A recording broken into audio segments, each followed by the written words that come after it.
Well, hi there, everyone. How's it going? It's starting to get a little brisk outside in certain parts of the country. It means that fall is kind of upon us, and it's hockey time. I'm a hockey player. My friends are hockey players. My son is a hockey player.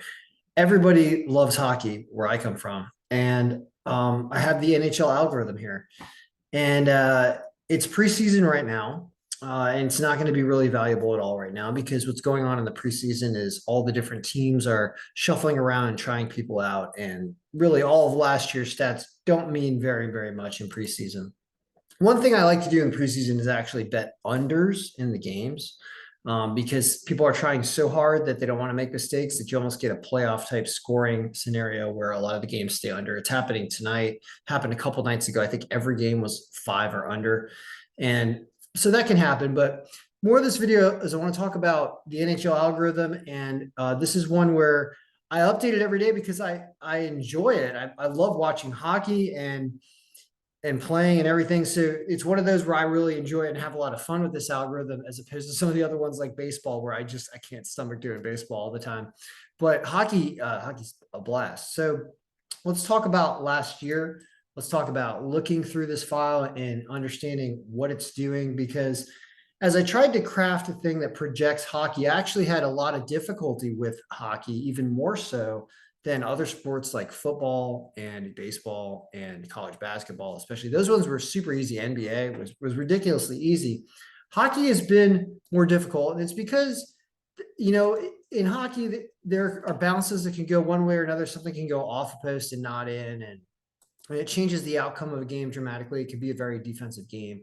So as we kind of look at things, and goaltenders really, really matter also in hockey.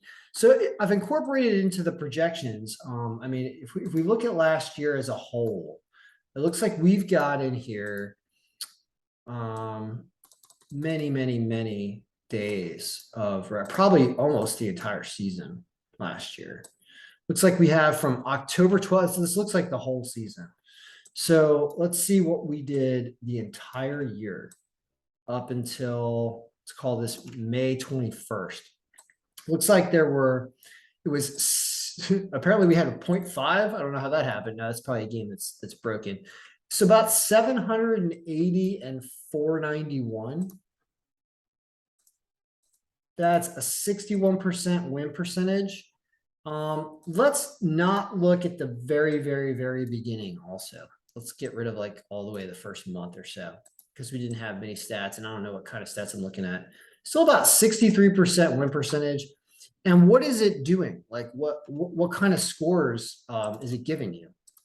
Whoops, we want to hide this. We'll see that what it did is it did things like saying in this Islanders Tampa Bay game here on November 15th, it thought it was going to be 4-2, 4-3, and ended up being 4-1. This game, it thought it was going to be Detroit beating Columbus, but it was a high scoring game. Like things look good. Like it it'll miss sometimes, but like look at this 5-3, 6-1. It just here's one that's wrong. Calgary and Philadelphia was a weird game that it got wrong. So it doesn't get everything right, but it really it helps and it provides and it identifies strength of goaltenders and it just does some really good things. So the season will start here in October, and I'll certainly have something for the start of the season. Well, what it involves is we'll use last year's stats in the very beginning for the first week or so. We have actual player breakdowns of who's on there and what rating we give them. It's great for fantasy. If you're doing fantasy, it's got all that in here. We update an injury report because that matters somewhere. What we don't do actually in here? Yeah, we do player stats C score, and we remove them we remove players that are injured out of the C score calculation, and that removes them out of everything. So I'll go through videos of how to update this so that you can purchase a copy and then you can start updating it yourself. I won't make it that expensive because it's not the greatest algorithm. I mean, 63% win percentage is not excellent in any. We do better than that when it comes to raw win percentage in something like baseball. I'm pretty sure it does over 70% in baseball. In football, probably over 70% also. Not necessarily against the spread, but in general, this is just picking winners. but it provides a lot of intelligence, and I certainly want to look at it every day. And you know what? I'll probably do some more additions to it to get it even better. I mean, one of the things I noticed last year was when you have teams where their adjusted powers are low, you can get weird stuff. Like here's an Arizona St. Louis game, which had low power, I guess, for, well, that's really not low power, but they ended up losing. When it's two bad teams, interesting things can happen. It makes it more difficult to bet. It almost makes you want to take the team with the worst, with the better line every single time when you've got bad team against bad team, because hockey can be kind of a toss up like that. It was more predictable when there were, larger discrepancies in adjusted power. I mean, we have this margin and pick rank thing going on. So what this does, I mean, I did do a lot of work on it last year, but I feel like it could always have more. Like, let's look at one of these days here. I think it'll work better if we do that. Margin. I don't know why these formulas are not working. Probably something to do with this. Oh yeah, there's no streak. That's right. There's no streak because these teams haven't played in months. So that's why this isn't working yet. But we took into account streak. That's right.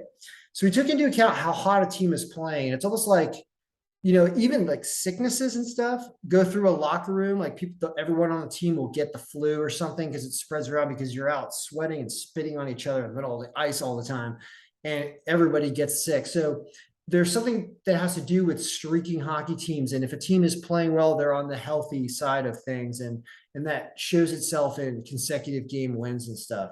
So that was another thing that we added in here, and that helps to normalize some projections when one team is hot and another team is not. Right. So hockey's gonna be awesome. I'll put it up. I'll call it $50. I'll get you a copy now, and then I'll get you a copy coming up into the start of the season, and I'll answer questions about updating it. But I know a lot of people that have taken this upon their own and done their own thing with it. And even though I don't think it's the best and most predictive one, I don't get a lot of complaints about hockey, and I think we all kind of accept that there are lower scoring games, and sometimes the puck goes off the post and doesn't go in.